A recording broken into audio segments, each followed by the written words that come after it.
Hi everyone. NEET biology के सारे detail lectures को देखने के बाद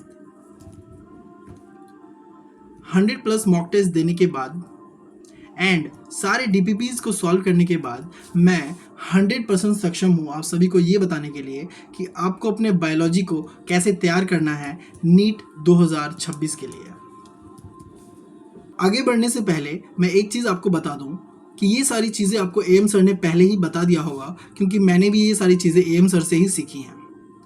ओके, अगर आप लोग अलमाइटी जूनियर से जुड़े हुए हो तो आप ऑलरेडी एक बेस्ट प्लेस में हो एंड एक बेस्ट मेंटोर के अंदर हो एम सर के अंदर। मैं ये सारी चीज़ें आप लोगों को इसलिए बताऊंगा ताकि मैं अपना एक्सपीरियंस शेयर कर पाऊँ आप लोगों के साथ कि कैसे मैंने चीज़ों को हैंडल किया एंड मैनेज किया। ओके, जब आप बायोलॉजी के सारे चैप्टर्स को पढ़ लोगे तब आपको पता चलेगा कि बायोलॉजी सिर्फ एक सब्जेक्ट नहीं है बल्कि एक जर्नी है जो हमें बताता है कि इस दुनिया में लाइफ कैसे आया, एवोल्यूशन चैप्टर, फिर सेल कैसे बना, सेल के जो कॉन्स्टिट्यूएंट्स हैं वो क्या है, बायोमोलिक्यूल्स चैप्टर, ऐसे एक पूरा जर्नी चलेगा। एंड जब इन्वायरमेंटल इश्यूज चैप्टर आएगा हमें पता चलेगा कि दुनिया कैसे खत्म होगी। यानी बायोलॉजी का जो सिलेबस है हम लोग को ये बता रहा है कि लाइफ कैसे आया इस दुनिया में एंड कैसे खत्म होगा ये दुनिया।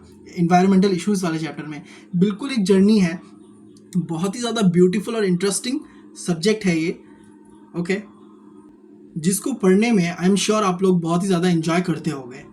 ओके, तो अभी मैं आप लोगों को इस लेक्चर में बताने वाला हूँ कि आप लोगों को जो नीट 2026 का पेपर होगा उसमें बायोलॉजी में अच्छे से अच्छा स्कोर आप लोग कैसे कर सकते हो, है ना। तो उसके लिए हम लोग बेसिक से स्टार्ट करेंगे कि आपको लेक्चर कहाँ से करना है। लेक्चर आपको वन शॉट करना है या फिर डिटेल लेक्चर करना है, आप लोगों को नोट्स बनाने हैं या नहीं, या फिर कौन से टीचर से पढ़ना है, मोस्ट इंपॉर्टेंट थिंग है ना। एनसीईआरटी को इफेक्टिवली रीड कैसे करना है ना। खास करके टेस्ट से पहले रिवीजन कैसे करनी है ना। एग्जाम्पल्स एंड डायग्राम्स को कैसे याद रखना है या फिर याद करना कैसे है, मेमोराइजेशन कैसे करना है, मॉक टेस्ट कहाँ से देने हैं और कितने देने हैं, मॉक टेस्ट का एनालिसिस कैसे करना है, and most important thing test में हमारा जो स्कोर है वो कैसे इंप्रूव होगा। एंड इसके बाद मैं आप लोगों को कुछ बोनस टिप्स भी बताऊंगा जिससे आप लोग एक्स्ट्रा एज ले सकते हो कंपटीशन से। हाँ, आगे बढ़ने से पहले सबसे पहले हम लोग नज़र देंगे इस बार का 2025 का कट ऑफ कैसा रहा। सबको पता है कि पेपर थोड़ा टफ था इस साल, तो हमें ये भी देखना है कि इस बार का जो कट ऑफ है वो कितना है ना। उसका रियलिटी चेक हम लोग देखने वाले हैं, क्योंकि ये देखना बहुत ही ज़्यादा ज़रूरी है। क्योंकि ज़्यादातर जो ड्रॉपर्स होते हैं वो लोग आगे ड्रॉप तो ले लेते हैं लेकिन पीछे कट ऑफ क्या रहा है ना, क्या माइंडसेट रहना चाहिए, वो भी बहुत ज़्यादा ज़रूरी हो जाता है। ठीक है, देखिए पेपर टफ था है ना। 2024 की बात करूँ, ऑल इंडिया काउंसिलिंग में जो कट ऑफ गया था राउंड 1 में जनरल के लिए वो 660 था मार्क्स था पिछले साल। इस साल पेपर टफ आया तो जो कट ऑफ है 130 मार्क्स से डिक्रीज भी हो गया, यानी कि पेपर टफ आया लेकिन कट ऑफ भी डिक्रीज किया है ना। ये एक अच्छी बात है कि पेपर टफ आया ताकि बच्चों को कम नंबर लाना पड़े।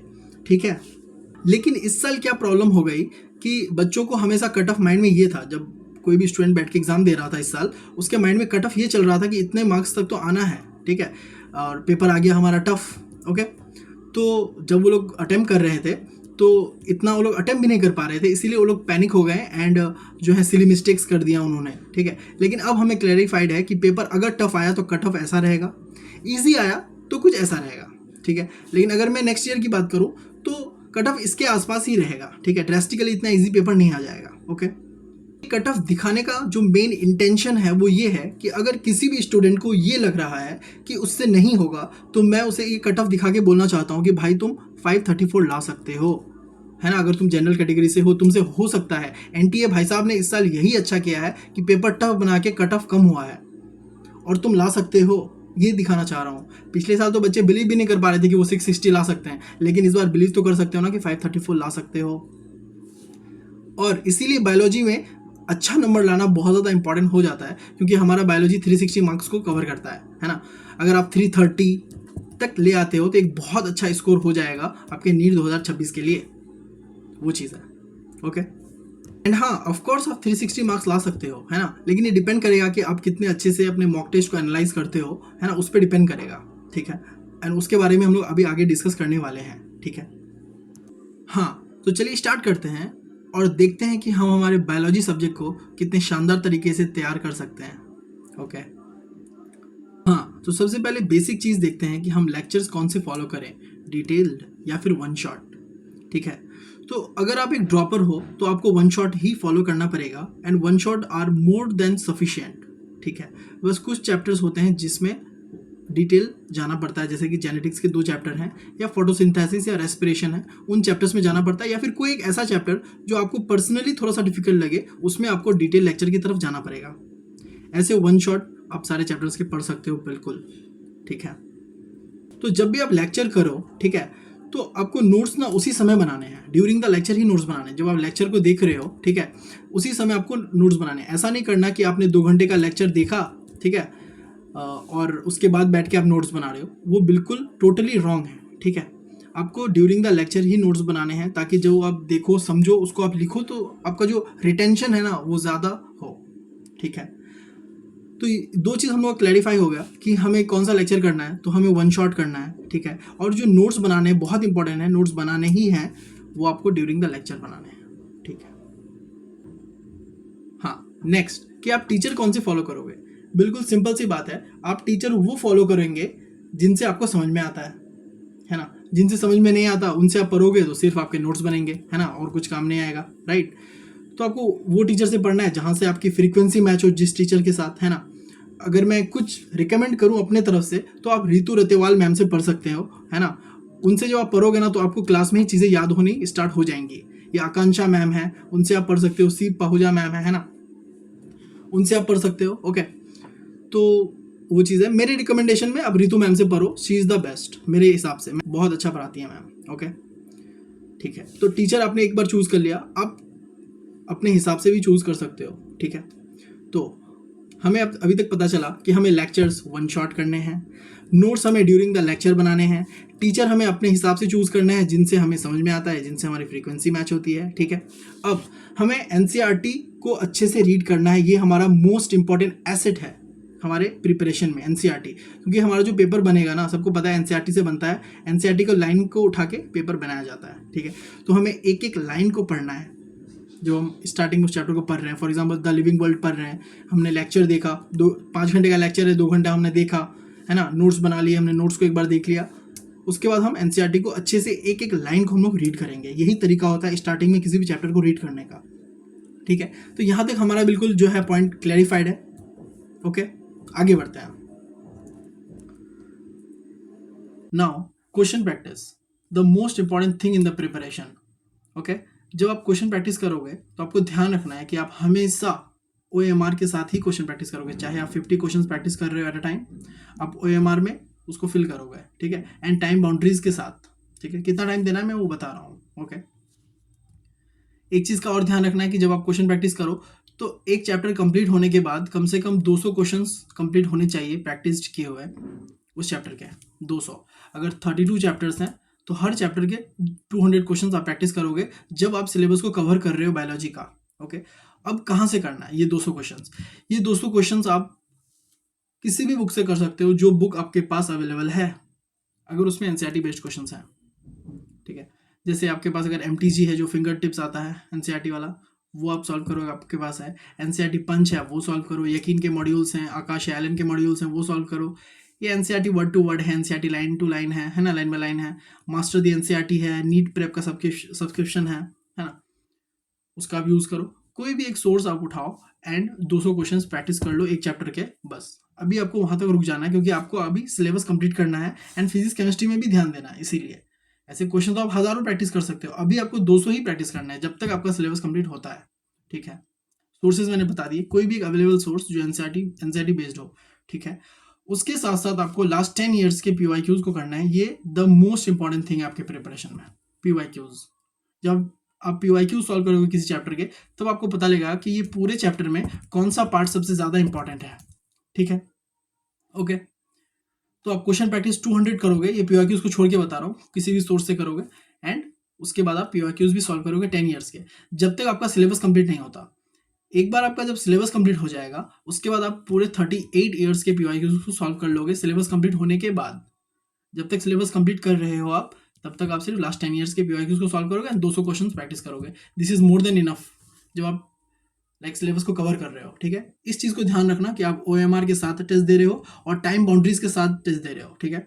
Time boundaries in the sense, अगर आप 90 क्वेश्चन कर रहे हो तो आप कम से कम 45 मिनट्स ले सकते हो अभी स्टार्टिंग में, है ना। ये इंप्रूव होते होते 30 to 35 मिनट्स जाना चाहिए 90 क्वेश्चंस के लिए, है ना, अच्छे से एक्यूरेसी के लिए ठीक है इतना। ओके, अभी आप 45 मिनट्स ले सकते हो 90 क्वेश्चंस के लिए स्टार्टिंग में, धीरे धीरे वो इंप्रूव हो जाता है वो अपने आप। ओके, तो क्वेश्चन प्रैक्टिस हमें करनी है, ये क्लैरिफाइड है कि एनसीईआरटी बेस्ड आप करोगे, 200 क्वेश्चंस करोगे, फिर उसके बाद पीओक्यू सॉल्व करोगे, ओएमआर में करोगे एंड टाइम बाउंड्रीज के साथ करोगे। क्लैरिफाइड है, ठीक है। क्वेश्चन प्रैक्टिस से रिलेटेड कैसे क्या करना है। ओके, नाउ सबसे ज्यादा इंपॉर्टेंट चीज, अगर आप चैप्टर को पढ़ लो फिर उसको रिवाइज ना करो तो आप भूल जाओगे, सारा किया करा धरा जो है ना सब बेकार हो जाएगा। ओके, रिवीजन कैसे करना है, ठीक है। आपने सबसे पहले लेक्चर किया, ठीक है, किसी भी चैप्टर का सबसे पहले आपने लेक्चर किया, उसके नोट्स बनाए, नोट्स को रिवाइज किया, फिर आपने एनसीईआरटी को रीड किया एंड आपने 200 क्वेश्चंस प्रैक्टिस कर लिए, लास्ट 10 ईयर्स के पीओक्यूज कर लिए। अब आपको कुछ दिनों के बाद रिवीजन की जरूरत पड़ेगी उस चैप्टर की, ठीक है। तो आप रिवीजन के लिए क्या कर सकते हो, आप एनसीईआरटी को रीड कर सकते हो अगेन, ठीक है। कम से कम आपको 2 बार तो रीड करना ही है हर चैप्टर को, ठीक है, यानी पूरे एनसीईआरटी को आपको 2 बार तो कम से कम रीड करना ही है, ठीक है, अच्छे से लाइन बाय लाइन, है ना। उसके बाद एक और सोर्स है पावर नोट्स, जो आपको बायोलॉजी डाउट ग्रुप में भी मिल गया होगा, है ना। सारे चैप्टर्स के मैंने अभी अवेलेबल नहीं कराए हैं, लेकिन मैं सारे वहाँ पर अपडेट कर दूंगा, ठीक है। आप एम सर से भी ले सकते हो, उनके पास भी ये अवेलेबल रहता है। ओके, रिवीजन करोगे तो इस रिवीजन को और भी ज़्यादा एफिशिएंट कैसे बनाओगे। मान लेते हैं कि आपने किसी एक चैप्टर को 2 बार पढ़ लिया, फॉर एग्जांपल लिविंग वर्ल्ड को आपने 2 बार पढ़ लिया, है ना। अब आप थर्ड टाइम रीडिंग करने आए हो या फिर रिवीजन करने के लिए आए हो उसको, ठीक है। अब आप क्या करोगे, जब आप थर्ड टाइम रीड करोगे किसी चैप्टर को, तब एक पैराग्राफ को पढ़ने के बाद, है ना, उसके साइड में, जैसे कि ये पैराग्राफ है, उसके साइड में जो स्पेस रहता है, यहाँ पर आप पेंसिल से इस पैराग्राफ की समरी को लिख दोगे, बिल्कुल शॉर्ट में अपने हिसाब से, जो आपको समझ में आया इस पैराग्राफ से, पेंसिल से लिखना, क्योंकि हर बार अंडरस्टैंडिंग जब आपकी थोड़ी सी चेंज होगी तो आपको और भी एक मैच्योर यहाँ पर समरी लिखने का जो है आदत होगा, ठीक है। तो जब आप थर्ड टाइम रीड करोगे, पैराग्राफ को रीड करने के बाद साइड वाला जो स्पेस है यहाँ पर आप उसका समरी लिखोगे अपने हिसाब से, ताकि जब आप फोर्थ या फिफ्थ टाइम रीड करो तो, क्योंकि आपने वो समरी अपने हाथ से लिखा है ना, अपने हिसाब से लिखा है जो आपको समझ में आया, सिर्फ आप समरी रीड करके भी आप फिफ्थ रीडिंग सिक्स्थ रीडिंग को कंप्लीट कर सकते हो, है ना। जब आपको फास्ट रीड करना हो तो आप समरी रीड करते हुए जो आपने खुद से लिखा है इस पैराग्राफ का, उसको आप रीड करते हुए चले जाओगे, ठीक है। ये आपका बोनस पॉइंट है, इससे बहुत ज़्यादा हेल्प मिलेगी आपको, इसको बिल्कुल अप्लाई करना, ठीक है, समझ में आ गया। नेक्स्ट चीज़ ये है कि जब आपका एक पूरा यूनिट कंप्लीट हो जाए, है ना, उसके बाद को क्या करना है। मान लेते हैं कि एक पहला यूनिट आपका कंप्लीट हो गया, living world, biological classification, plant kingdom, animal kingdom, ठीक है। ये चारों चैप्टर आपका क्लियर हो गया, कंप्लीट हो गया, है ना। आपने लेक्चर कर लिया, आपने नोट्स रीडिंग कर लिया, है ना, आपने एनसीईआरटी को रीड कर लिया, आपने क्वेश्चन प्रैक्टिस कर लिया, है ना, और आपने थर्ड टाइम रीडिंग भी कर लिया ऐसा, या फिर पूरा यूनिट कंप्लीट हो गया थर्ड टाइम रीडिंग से भी पहले। जैसे ही यूनिट कंप्लीट होता है, अब आपको ध्यान देना एग्जाम्पल्स में, उससे पहले जितना याद हो ठीक है, कुछ भूल जाओ ठीक है, टेस्ट में गलत हो रहा है ठीक है, जब तक यूनिट कंप्लीट ना हो उससे पहले इतना इसमें फोकस करने की जरूरत नहीं, क्योंकि आप ये भूलोगे, एग्जाम्पल को भूलोगे, डायग्राम्स के लेवलिंग को भूलोगे।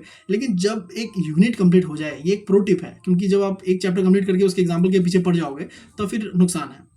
एक यूनिट कंप्लीट हुआ, आप उस चैप्टर को उठाओगे, चारों चैप्टर को उठाओगे एंड सबके एग्जाम्पल्स को लिख करके याद करना स्टार्ट करोगे, है ना। यूट्यूब में जाके उसके निमोनिक्स को खोजोगे, ठीक है। डायग्राम्स को अपने हाथ से ड्रॉ करोगे रफ कॉपी में, और बिना देख करके उसके लेवलिंग को लिखोगे, समझ पा रहे हो, और एग्जाम्पल्स को लिख लिख के याद करोगे। उससे क्या होगा कि जब पूरा यूनिट के एग्जाम्पल्स आपको याद होंगे, ठीक है, उसके बाद डायग्राम्स आपके अच्छे से स्ट्रांग होंगे। लेकिन ये तब करना है जब एक पूरा यूनिट कंप्लीट हो। एक चैप्टर कंप्लीट होने के बाद इतना फोकस इन चीज़ों में नहीं करना है, जितना याद रहे दैट इज बेटर।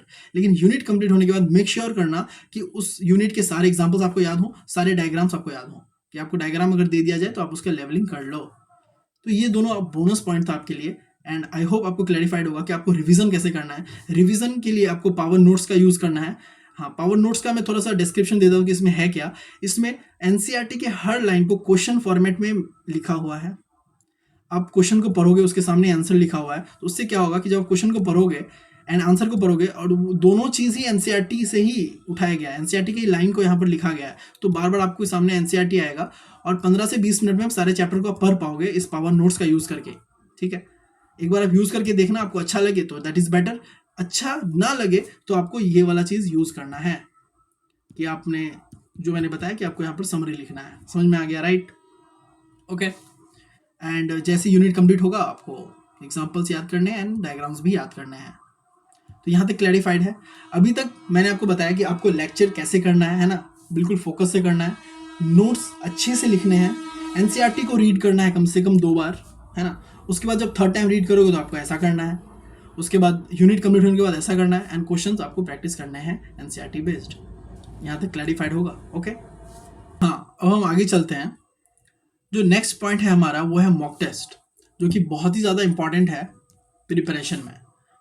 तो जब हमारा चैप्टर तैयार हो जाए, चैप्टर तैयार होने का मतलब है हमने लेक्चर अच्छे से किया, नोट्स अच्छे से बनाए, एनसीईआरटी को कम से कम 2 बार रीड किया, एंड क्वेश्चन प्रैक्टिस किए 200 प्लस, और पीवाईक्यूज को भी सॉल्व कर लिया लास्ट 10 ईयर्स के। अब हमारा जो चैप्टर है वो तैयार है बायोलॉजी का, ठीक है। अब हमें टेस्ट देना है। टेस्ट आप दे सकते हैं आकाश का या एलन का या नीट प्रेप का, या कोई भी टेस्ट सीरीज जो एम सर आपको दे, ठीक है, वो चीज़ है, ओके। ये आकाश या एलन नीट प्रेप से मैं बोल सकता हूँ कि बायोलॉजी के लिए सबसे अच्छा जो पेपर बनाता है वो आकाश बनाता है, ठीक है। एंड मॉक टेस्ट देने का जो नियम है वो तो आपको पता ही होगा कि आपको टेस्ट ओएमआर के साथ ही देना है, ठीक है, टाइम बाउंडेशन के साथ देना है, करेक्ट, वो चीज़ है।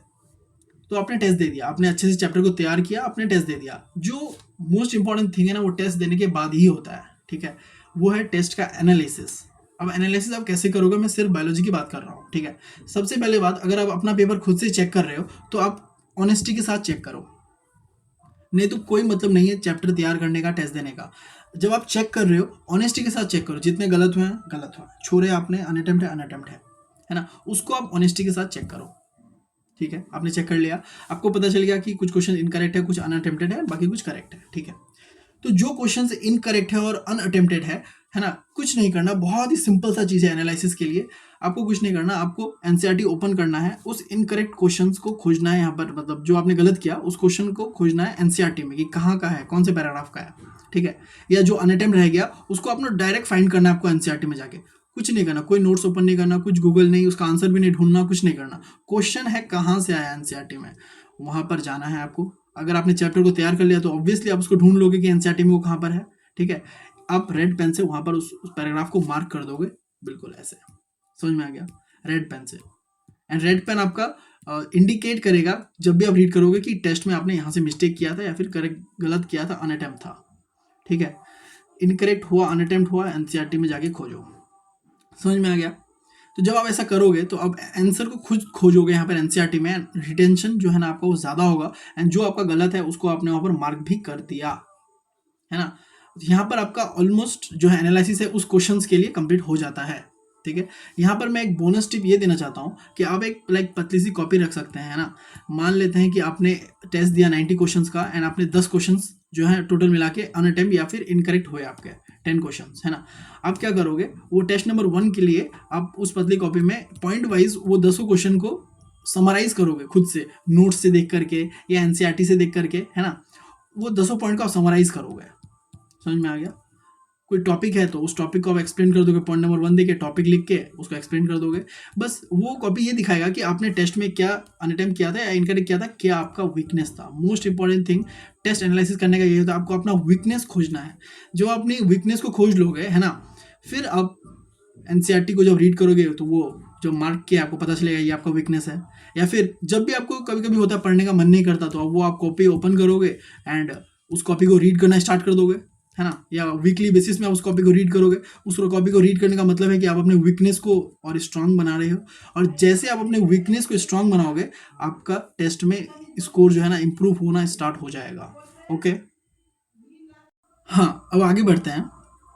जो नेक्स्ट पॉइंट है हमारा कि जो टेस्ट का स्कोर है उसमें इम्प्रूवमेंट कैसे आएगा, है ना। मान लेते हैं कि अगर आपका स्कोर लाइक 250 से 280 के अराउंड घूम रहा है ना, यहाँ से आपको 330 तक जाना है टेस्ट में, ठीक है। कैसे जाओगे, तो आप टेस्ट दोगे, है ना। उसकी जब एनालिसिस करोगे ना, जब आपको पता लगेगा कि कौन सा आपका वीक पॉइंट है, और एक कॉपी आप तैयार करोगे जहाँ पर सिर्फ वीक पॉइंट को लिखते हुए जाओगे, है ना, एंड उन चैप्टर्स का रिपीटेडली फिर से टेस्ट दोगे तो आपका जो मार्क्स है वो इम्प्रूव करेगा, ठीक है। आपको एनसीईआरटी की रीडिंग करनी है कम से कम 2 बार हर चैप्टर का। उसके बाद जो थर्ड टाइम आप रीडिंग करोगे, मैंने बताया आपको कैसे जो है एनसीईआरटी को रीड करने के बाद उसकी समरी को यहाँ पे लिखना है थर्ड या फोर्थ टाइम रीडिंग में, जब भी आपको कॉन्फिडेंस आने लगे, है ना, उस चैप्टर में, ठीक है। वो चीज़ है। फिर आपको क्वेश्चन प्रैक्टिस करना है टाइम बाउंड्रीज के साथ, ठीक है। हमेशा क्वेश्चन प्रैक्टिस ओएमआर में आप करोगे एंड टेस्ट भी आप ओएमआर में दोगे टाइम बाउंड्रीज के साथ, ठीक है। जब आपने वीक एरियाज पे काम करने लगोगे, यानी कि जो आपने रेड पेन से मार्क किया था एनसीईआरटी में या फिर उस कॉपी में आपने टॉपिक को अपने हिसाब से एक्सप्लेन किया था, उसको आप रीड करोगे, आपके जो मार्क्स हैं, आपका जो स्कोर है टेस्ट का, वो इंक्रीज होने लगेगा, ठीक है। क्लैरिफाइड है? ओके। तो अभी तक हमने जो देखा उसको मैं एक बार आपके सामने समराइज कर देता हूँ, ठीक है। एंड आपको इन पॉइंट्स को लिखना है एंड आपके सामने टेबल पे लिखा होनी चाहिए कि आपको बायोलॉजी में बस इतना ही करना है हर चैप्टर के लिए। सिर्फ 32 चैप्टर्स है आपके सिलेबस में, सिर्फ। बहुत इजी है। अभी से भी कोई स्टूडेंट अगर स्टार्ट करता है ना ढंग से तैयारी करना, तो वो लाइक दिसंबर तक जो है अपना सिलेबस को कंप्लीट कर सकता है। दिसंबर तक अगर आप दिसंबर तक अपने सिलेबस को कंप्लीट कर लेते हो, फिर उसके बाद भी आपके पास 4 मंथ्स बचेंगे जिसमें आप बहुत सारे टेस्ट दोगे, है ना। फिजिक्स केमिस्ट्री के लिए आपके पास बहुत अच्छा खासा टाइम रहेगा। ये नहीं कह रहा कि अभी से आपको सिर्फ बायोलॉजी ही पढ़ना है, आपको बायोलॉजी भी पढ़ना है, फिजिक्स केमिस्ट्री भी पढ़ना है, सब साथ में लेके चलना है। लेकिन बायोलॉजी का सिलेबस दिसंबर तक अच्छे से कंप्लीट किया जा सकता है अभी भी स्टार्ट करके, ठीक है। तो मैं एक बार समराइज कर रहा हूँ कि अभी तक हमने क्या डिस्कस किया एंड आपको कैसे कंप्लीट करना है किसी भी चैप्टर को, ओके। हाँ, तो किसी भी चैप्टर को अच्छे से तैयार करने के लिए सबसे पहले आपको उसका लेक्चर करना पड़ेगा अच्छे से, फोकस से, है ना। वन शॉट आप करोगे एंड डिटेल करोगे अपने चॉइस के हिसाब से। जहाँ पर आपको ज़रूरत लगे कि ये चैप्टर में आपको समझ नहीं आ रहा, आपको डिटेल करना, वहाँ आप डिटेल करो। ऐसे जनरली जेनेटिक्स हो गया है, फोटोसिंथेसिस, रेस्पिरेशन को डिटेल किया जाता है, ठीक है। आपने लेक्चर किया अच्छे से, आपने नोट्स बनाया साथ में, ठीक है। उसके बाद आपने एनसीईआरटी को रीड किया। एक तो जब चैप्टर ख़त्म हो रहा होगा साथ साथ में तब होगा, उसके बाद एक बार और आप रीड करोगे उसको, ठीक है। उसके बाद आपने क्वेश्चन प्रैक्टिस किया, 200 से ज़्यादा क्वेश्चन आप करोगे एक चैप्टर के लिए, ठीक है। कम से कम 200 तो करोगे। उसके बाद आप पीवाईक्यूज को सॉल्व करोगे लास्ट 10 ईयर्स का। जब तक सिलेबस कंप्लीट ना हो तब तक 10 ईयर्स का करके रखो। एक बार कंप्लीट हो जाए उसके बाद सारा 38 ईयर्स का कर लेना सारा, ओके, ठीक है। रिविजन के लिए आप एनसीईआरटी को रीड करोगे। जब आप 3rd या 4th टाइम रीड करोगे तब आपको मैंने बता दिया कैसे करना है ना, वहाँ से रीड करना है, ठीक है। और उसके साथ साथ पावर नोट्स को भी रीड करते हुए चलना है, क्योंकि ये एनसीईआरटी ही है, एक नए फॉर्म में है। जब आप इसको पढ़ोगे ना आपको समझ में आ जाएगा ये क्या चीज़ है, पावर नोट्स, ठीक है। उसके बाद जब आप टेस्ट दोगे तो आप टेस्ट हमेशा ओएमआर में दोगे और प्रॉपर टाइमर के साथ दोगे, ठीक है, ओके। उसके बाद आपको मॉक टेस्ट का एनालिसिस करना है। मैंने आपको बता दिया आप कैसे उसका एनालिसिस करोगे। आप जैसे जो गलत हुआ, जो अनअटेम्प्टेड रहा, आप एनसीईआरटी ओपन करोगे, वहाँ पर आप उसको रेड पेन से मार्क कर दोगे उस पैराग्राफ को या उस लाइन को, ठीक है। या एक कॉपी बनाओगे, उसमें आप उसको लिखते हुए चलोगे। आप दोनों भी कर सकते हो, ठीक है। कॉपी वाला इसलिए हो जाता है कि जब आपको पढ़ने का थोड़ा मन ना हो, या फिर कभी कभी आप वीकली भी आप देख सकते हो उस कॉपी को, है ना। तो आप अपने वीक एरियाज़ को हमेशा टैग कर पाओगे उस कॉपी से, कि आपने कॉपी को रीड कर लिया तो आपके वीक एरियाज़ को कम से कम आपने पढ़ लिया, ताकि जब टेस्ट में आए तो आपका वीक एरिया से भी क्वेश्चन करेक्ट हो एंड अल्टीमेटली आपका जो टेस्ट स्कोर है वो इम्प्रूव हो, ठीक है। यहाँ तक क्लैरिफाइड है, ओके।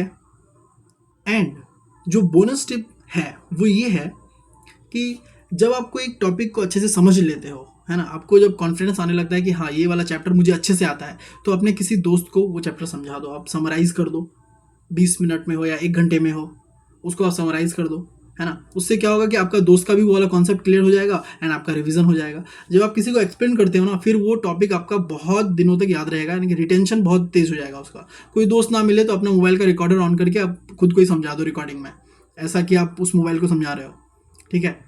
तो वैसा आप कर सकते हो। उससे क्या होगा कि रिटेंशन आपका बढ़ेगा। एक बार जब आपको टॉपिक समझ में आ गया, आप किसी को समझा दो, किसी को समझाओगे तो उसका भी क्लियर हो जाएगा एंड आपका बेनिफिट हो जाएगा। ये बोनस टिप है। एंड बोनस टिप जैसे मैंने वो कॉपी वाला भी बताया, वो आप बिल्कुल बनाना, जो आपका टेस्ट में इनकरेक्ट हो या अनअटेम्प्ट हो, ठीक है, वो चीज़ है। एक और चीज़ है कि ये सब चीज़ करने के बाद भी अगर आपका टेस्ट में स्कोर नहीं बढ़ रहा है, ठीक है, तब आपको क्या करना है, इसका मतलब आप एनसीईआरटी को ठीक से समझ नहीं पा रहे हो। तब आपको एक सीरीज है NCERT line by line, Akanksha ma'am का है या फिर विपिन सर का है ना, उनका आपको वो सीरीज करना पड़ेगा उस चैप्टर के लिए। अगर ये सब करने के बाद भी आपका जो है कॉन्फिडेंस नहीं आ रहा चैप्टर में, कि आपने लेक्चर किया, एनसीईआरटी रीड किया, क्वेश्चन प्रैक्टिस भी किया, पीवाईक्यूज भी किए, है ना, पावर नोट्स को भी रीड किया, मॉक टेस्ट भी दिया, उसका एनालिसिस किया, एंड फिर उसके बाद जब आप टेस्ट देते हो आप देख रहे हो कि आपका टेस्ट में मार्क्स इंक्रीज नहीं हो रहा है, इसका मतलब जो मेन थिंग है एनसीईआरटी उसको आप अच्छे से नहीं पढ़ पा रहे हो।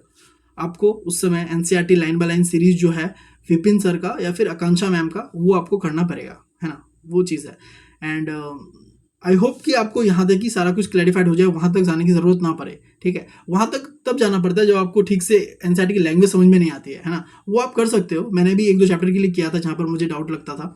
हाँ, वो सीरीज़ आप करोगे तो आपको अच्छा लगेगा, उसके बाद तो कोई डाउट रहेगा नहीं आपके पास, ठीक है। तो यहाँ तक क्लैरिफाइड हो गया। इसके बाद जो एक बहुत ही ज़्यादा इंपॉर्टेंट चीज़ है उसमें मैं डिस्कस करना चाहता हूँ आपके साथ, वो ये है कि अभी जो आपका ये समय है ना, वो बहुत ही ज़्यादा इम्पॉर्टेंट है, ठीक है। और इस समय को ना आप इंजॉय करो। ये जो प्रिपरेशन फेज़ है ना, ये दोबारा आपके लाइफ में नहीं आएगा, ठीक है। ये 1 साल है, आप अच्छे से तैयारी करो, फिर कॉलेज में जाओ, है ना। यहाँ पर मैं एक बहुत इंपॉर्टेंट पॉइंट बोलना चाहूँगा कि जो ये जर्नी है इसमें ना स्ट्रेस बहुत ज़्यादा होता है ना, लेकिन मेरे पर्सनल एक्सपीरियंस से बता रहा हूँ कि लाइफ में जो है ना, स्ट्रेस लेके कभी भी कोई भी बेनिफिट नहीं मिला है ना। आपको स्ट्रेस नहीं लेना इस जर्नी में, है ना। आपको अच्छे से पढ़ना है, आपके साथ एएम सर हैं, है ना। उससे अच्छी बात और हो ही नहीं सकती है कि एक इतने शानदार मेंटोर जिनको इतना ज़्यादा एक्सपीरियंस है, जिन्होंने अपने बच्चों को एम्स भी पहुँचाया है, ना जाने कितने जीएमसीज में अपने बच्चों को पहुँचाया है ना।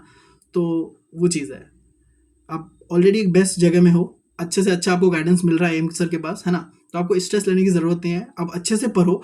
एंड आप बिलीव करो मुझे, अगर आप अच्छे से हार्डवर्क करोगे ना, तो आपको एंड में जो रिजल्ट मिलेगा ना, वो अच्छा ही होगा। जितना आप अच्छा सोच पा रहे हो ना, उससे भी ज़्यादा अच्छा होगा। ये देख लेना, मेरा प्रॉमिस है, मेरा पर्सनल एक्सपीरियंस से मैं बता रहा हूँ कि अगर आप हार्डवर्क करोगे एंड आपको जो चाहिए उससे अच्छा आपको मिलेगा, ठीक है। समझ में आ गया। इस जर्नी में आपको अपने हेल्थ पे अच्छा से अच्छा फोकस करना है ना, मेंटल हेल्थ पे बिल्कुल भी टेंशन नहीं लेनी। कोई टेंशन हो आप एएम सर से कांटेक्ट कर सकते हो, है ना। आप मुझसे कांटेक्ट कर सकते हो, मैं बायोलॉजी डाउट ग्रुप में हूँ आपका, है ना। वहाँ कोई भी डाउट हो, एकेडमिक डाउट, अनएकेडमिक डाउट, कुछ आप पूछ सकते हो, है ना। वो चीज़ है। बाकी ऑल द बेस्ट। कोई भी डाउट हो आप कमेंट सेक्शन में मुझसे पूछ सकते हैं, या बायोलॉजी डाउट ग्रुप पे अगर अभी तक आप एडेड नहीं है, आप सर को बोलना, सर आपको ऐड कर देंगे, है ना। एंड वहाँ पर आप अपने डाउट्स भी पूछ सकते हो, academic doubts, okay. I hope आप इन सारे पॉइंट्स को अच्छे से ध्यान में रखोगे एंड सारे चैप्टर्स को ऐसे ही कवर करने की कोशिश करोगे। बोलूँगा कि आप इन चीज़ों को लिख के, है ना, अपने टेबल पे लगा लेना आगे। एंड ध्यान रखना कि सारे चैप्टर्स आपके ऐसे कवर हों ताकि आप टेस्ट में अच्छा से अच्छा स्कोर करो एंड नीट को भी आप 4 के आओ, okay. All the very best.